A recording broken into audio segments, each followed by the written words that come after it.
Yo, what's up, y'all? It's your man Devin Hughes here. We're going to react to 10 times Vince McMahon lost touch with reality. He's lost touch in reality, period. He's lost touch with his company. He's lost touch with everybody. So, with that being said, let go. Let's face it, Vince McMahon lives in a bubble. He lives and breathes the world of professional wrestling. While there are many benefits to this, it can also cause the pioneer of sports entertainment to lose touch with reality a lot of the time. Look back and see some of the craziest ways Vince has lost touch in an attempt to You ruined entertain wrestling. fans and create compelling drama. 10 times Vince McMahon lost touch with reality.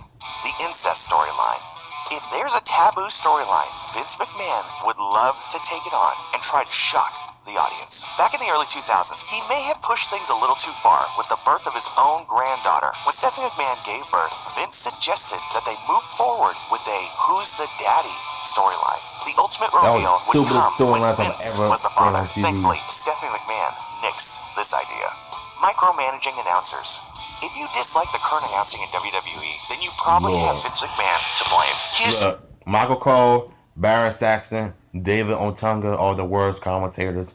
They kiss too many booties of baby wrestlers, babyface wrestlers. They attempt to say the same thing like we've all heard before. And I remember this one clip when Shimmer Man jumped from the top of the cell, but he clearly missed the table when you seen Michael Cole was reading the script. I think this is how you know this company is better off just putting Michael Cole back in backstage giving interviews instead of just on commentary. He was fine back then, but now he's just kind of boring. Spent years obsessively micromanaging WWE announcers. He's forced brand words, wants less focus on wrestling moves, and has a heavily detailed list of banned words. Vince is also often screaming in the ears of the announcers, telling them what to say and berating them for saying something wrong. Racist comedy. There's a difference about not being politically correct and just plain being racist. In one of the He is a strangest racist. decisions to try and make comedy, Vince McMahon wrote and featured in a backstage segment where he approached John Cena during his rapping days. Vince then proceeded to refer to Cena using the N-word as King Booker looked on. It was a pointless segment that just made it look like Vince McMahon was trying to get away. Actually, he got away with everything, which goes to show you that the guy is a racist. Look what he did to Titus O'Neil last year. And I gotta pause the video. What Vince McMahon is doing right now with this company is not only ruining it, but he's also turning this company into a very stereotypical one. Every black wrestler you see coming to the business, every Samoan wrestler you see coming to this business, you treat them like Samoans with the tribes, and when it comes to the blacks, you treat them like thugs and hip hop, and you have them act like niggas on TV a lot. Like, here's the thing with the Usos turning heel. You can tell they act like real niggas on the TV. Even though they're Samoan, but black Samoans, as you call them. But they still act like, they still act like regular niggas on TV regardless. So, I'm guessing this is the company way of saying, you know what? Since you like black wrestlers, we'll treat them like niggas for you. That's just my opinion. It may not be true, but that's just how it is. Obsession with bodybuilding.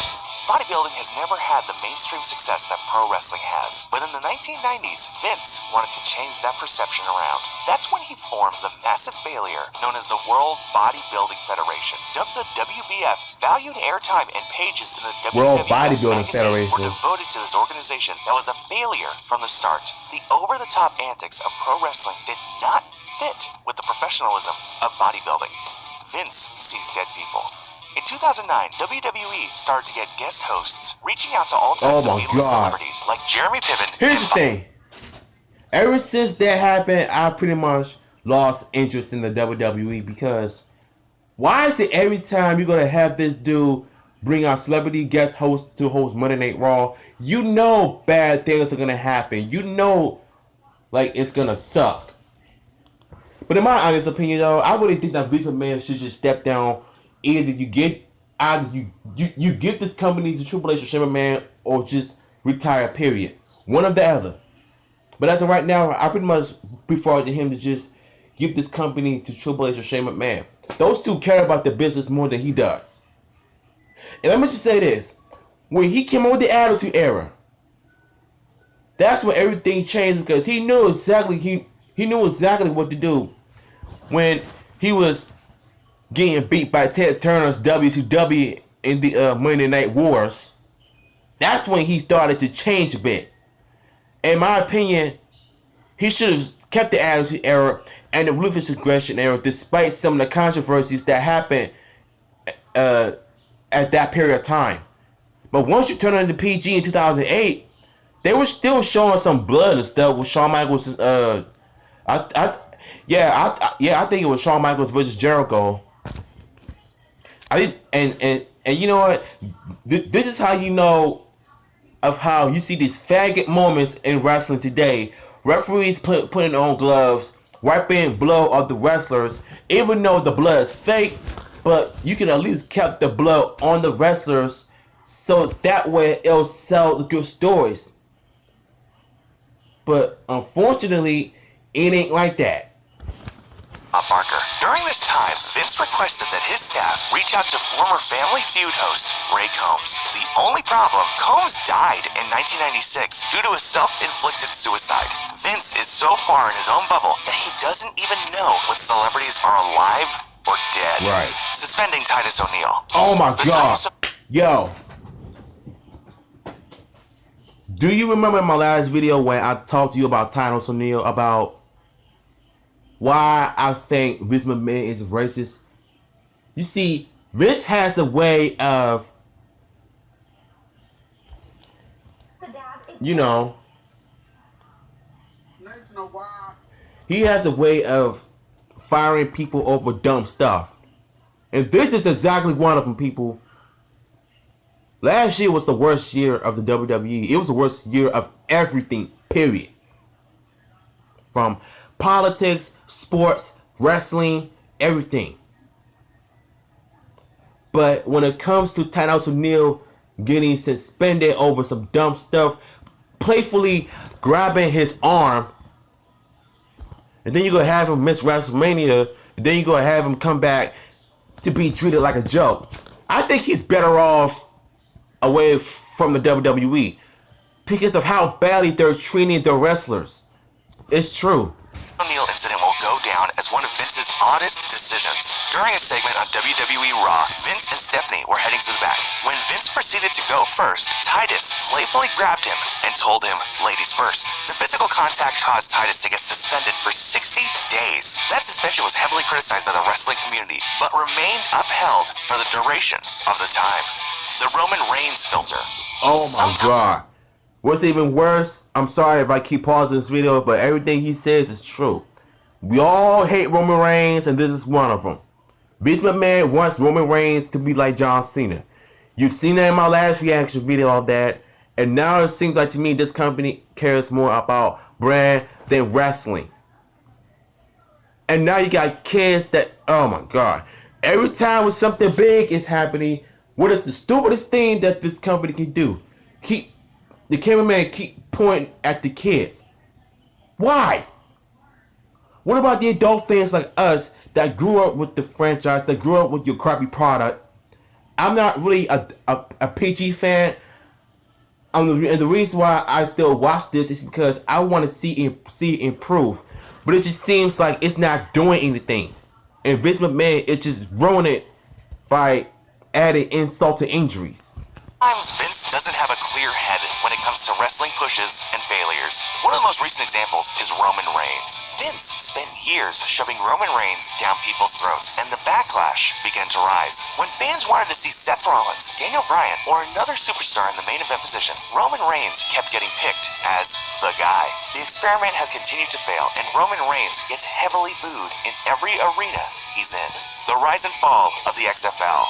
It's nearly impossible. Well, I never did care about that crap sport. Vince McMahon thought otherwise in 2001 with the launch of the XFL. The Football League aimed to change the rules of the NFL, eliminating the coin toss, showcasing exclusive locker room cams, and allowing players to put anything on their jerseys. Despite some potential, the whole league was a I never did like that crap. I don't know what he was thinking. The Cesaro issue.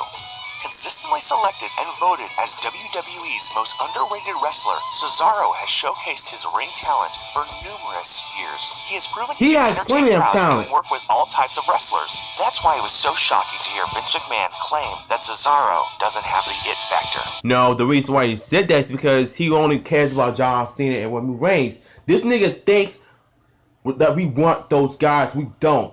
Put somebody else in the top spot that can roll with the ball. You have plenty of guys in the back with so much talent that could have become face of the franchise. No, the face of the company.